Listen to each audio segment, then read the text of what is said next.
Olá, começando mais um programa TV Câmara Entrevista, que hoje tem a honra de receber aqui em nossos estúdios a jornalista Rose Nogueira, ela que é militante e presidenta do grupo Tortura Nunca Mais de São Paulo, foi presa pela ditadura militar em 4 de novembro de 1969, mesmo dia da morte de Carlos Marighella. Na época militava na Ação Libertadora Nacional, a ALN, e trabalhava na Folha da Tarde. Vamos conversar sobre diversos assuntos, principalmente com relação à questão da violência contra a mulher. Primeiramente, muito obrigado por estar aqui nos nossos estúdios, é uma honra pra gente. Obrigada a vocês.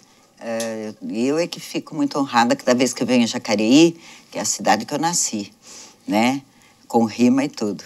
Legal. Então, eu adoro vir pra cá, eu fico muito emocionada. Prazer é nosso, com certeza. Queria começar abordando aí um pouquinho com relação à violência contra a mulher, esse grave problema aqui no nosso país, né?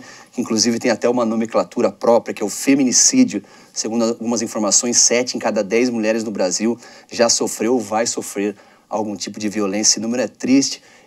Por que será que esse número insiste aqui no nosso país? Por que será que ainda temos tanta violência contra a mulher, Rose? Olha, uma sociedade patriarcal só pode produzir crimes desse tipo.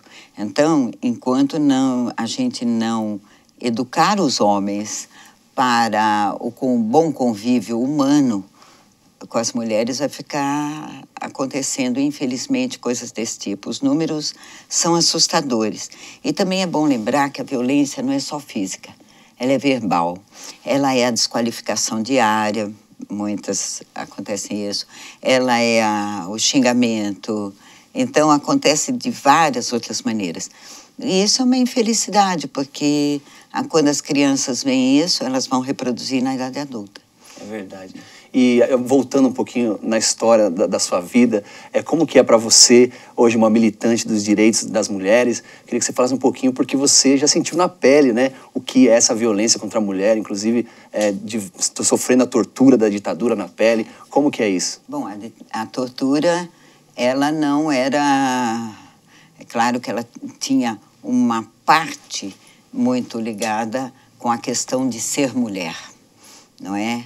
Então, uma mulher para eles era meio, ao mesmo tempo, também para uso e abuso, e era um jeito de te desmoralizar, não é? Agora, a tortura, ela pegou homens, mulheres, velhos, jovens, ela foi para todo mundo, né? Em alguns casos, desgraçadamente, foi até a morte.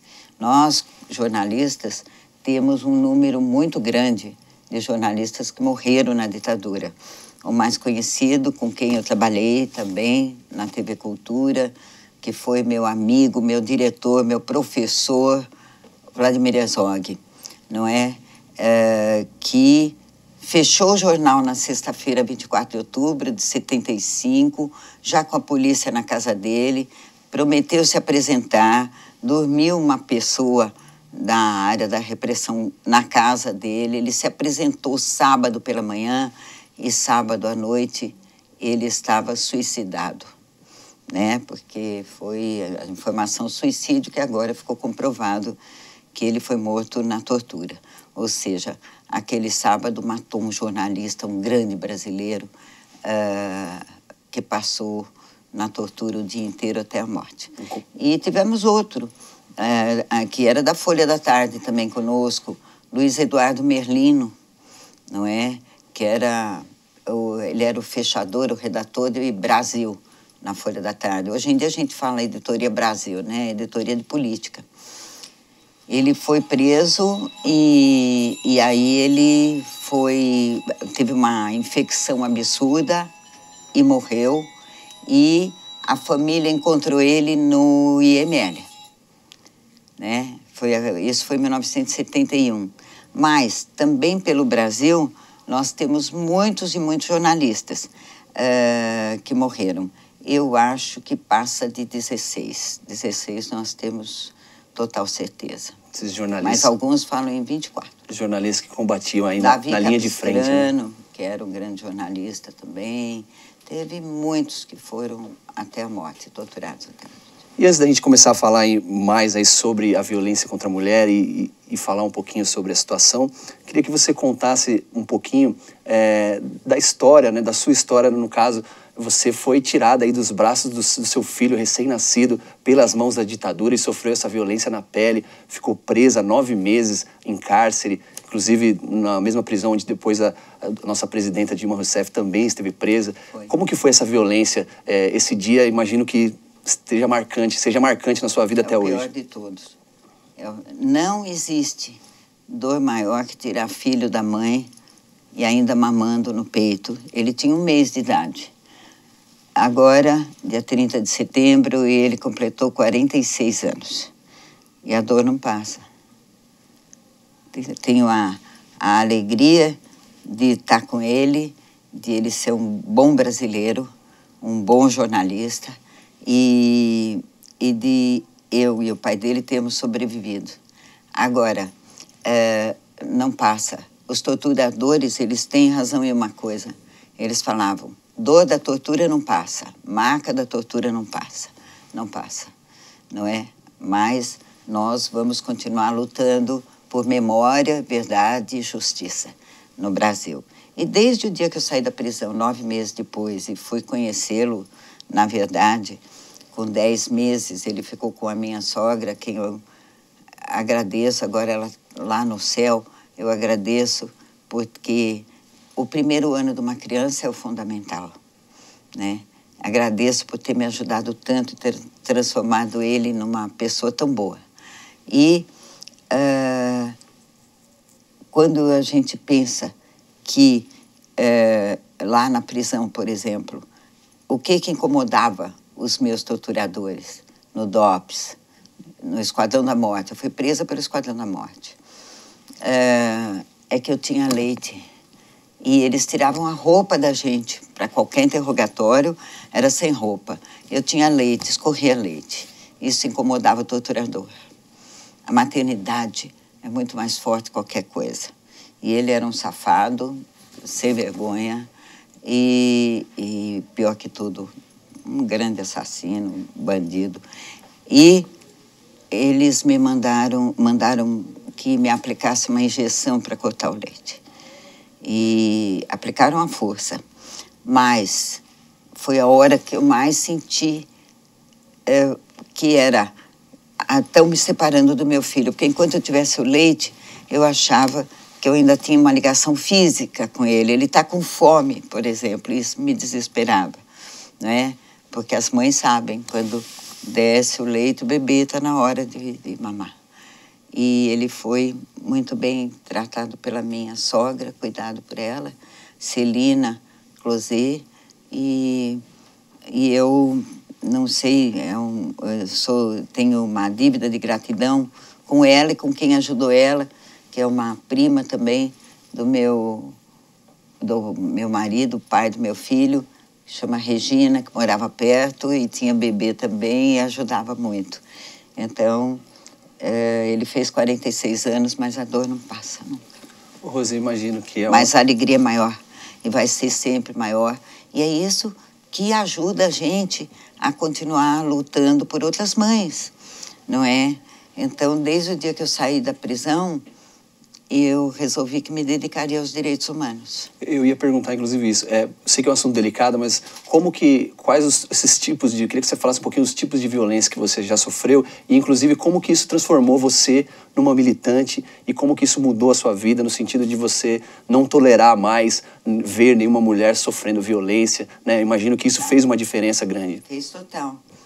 Quer dizer, do que eu era uma repórter da Folha da Tarde. A acusação, né? Não é que eu militasse na ELN. Eu emprestei meu apartamento, onde eu morava, algumas vezes para que houvesse reuniões da ELN, né? Então, a acusação era essa, quer dizer, era ridícula, não participava, né? Nem participava dessas reuniões. Realmente, emprestei o meu apartamento, emprestaria de novo. Não se arrepende? De jeito nenhum. Porque era preciso resistir à tirania. Né? O direito à resistência à tirania é um dos direitos do homem. Então, não adianta a gente ver filmes sobre a resistência francesa, por exemplo, e achar, nossa, esses grandes heróis, isso. Nós temos essas pessoas aqui no Brasil que se levantaram contra a ditadura. Nós formamos a resistência brasileira. a ditadura. E quem fez a luta armada no Brasil foi a ditadura contra o povo brasileiro. Quem pegou em armas contra o povo brasileiro foi a ditadura. E quem praticou terrorismo foram eles, terrorismo de Estado.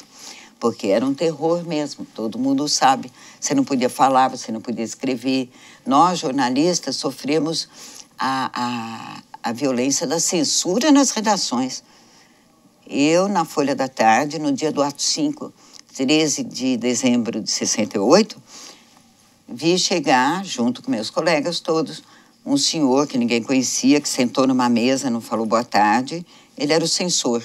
E todas as matérias, naquele tempo, em laudas, escritas à máquina, tinham que passar na mesa dele antes de descer para a gráfica, antes de ir para o chefe. Ele cortava frases inteiras com pincel atômico e ficava tudo sem pé nem cabeça, as matérias. E, de repente, uma palavra que ele achou, que não gostou, você não podia... por exemplo, depois na TV, vou te dar um exemplo muito prático. Na TV Cultura, no telejornal Hora da Notícia, quando tocava o telex lá, plim, plim, era o telegrama da censura. Nós punhamos numa parede de cortiça inteirinha, botávamos o telegrama lá. E antes de escrever a matéria, a gente passeava pela parede para ver se uma palavra que você fosse usar não estava proibida. E uma grande parte de notícias nós sabíamos pela censura, quer dizer, eles mandavam, olha, proibido falar... Já sabia, aconteceu. Exato, a gente ainda não sabia, ele já estava proibindo. E tem um caso bem famoso, que era eles proibiram o nome, era proibido citar o nome de Dom Helder Câmara. O Dom Helder, ele era arcebispo de Recife, Olinda, e ele começou a viajar nos anos 70, muito corajoso, a igreja se posicionou contra a ditadura. Ele começou a viajar pelo Brasil e fazer sermões e tudo nas igrejas. Aí foi proibido citar o nome dele, porque aí a imprensa dizia, olha, o Dom Helder falou isso e tal, falou aquilo, fez... Aí foi proibido. Então a gente dava a matéria, dava o sermão e dizia, o arcebispo de Recife, Olinda. Todo mundo sabia que era o Dom Helder, mas não podia citar o nome dele. Dava um jeitinho. E de várias outras pessoas, isso aconteceu muito. E isso, embora agora a gente veja assim, quase rindo da burrice, né? Eles eram burros, eles eram muito burros, incultos, né? Não tinham cultura nenhuma, mas era muito violento. De repente você está na mão de alguém que não pensa, não é? E no caso da tortura, você estava na mão... Eu não considero psicopatas porque eles seriam doentes. Não, de sádicos. Sádicos. Tinha esse sujeito que se incomodava, que eu tinha leite. Quando ele me via, ele fazia assim, com os braços. E passou a me chamar de Miss Brasil. Eu tinha 23 anos. E um dia ele trouxe um jornal, mandou me chamar, e como sempre, tira sua roupa. Aí... um jornal que tinha uma notícia de uma vaca leiteira que havia ganhado um prêmio e a vaca chamava Miss Brasil. Ele picou aquele jornal todinho e esfregava em mim, entendeu? A vaca leiteira aqui é você, viu, Miss Brasil? Aí passaram a me chamar de Miss Brasil. Era de uma violência gratuita, idiota. Idiota não, sádica. Um abuso muito grande, Um abuso desumano. E eu não quero que o Brasil e nenhum brasileiro passe mais por nada disso. E o que eu passei foi pouco perto de outros que eu vi, entende? Vi gente com as pernas e os braços quebrados inteiro, as mãos, vi gente desmaiada, chegada à tortura desmaiada e jogada naquela cama de concreto, uma moça, chama Vera, e eu achei que ela tinha morrido. Eu comecei a gritar na janelinha, não é? Aí vieram correndo e pegaram ela e levaram para um lugar lá. E eu achei que ela tinha morrido. E 30 anos depois, porque eu perguntava para os guardas ali, cadê a Vera? Cadê aquela moça? Cadê aquela moça? Ela tinha acho que 19 anos. Cadê aquela moça? Ah, ela está numa sala lá na frente que tem um beliche. E claro que eu não acreditei. Aí passou mais de 30 anos, Um dia, quando começou o e-mail, eu recebi um e-mail assim: por acaso você esteve presa no DOPS e tal?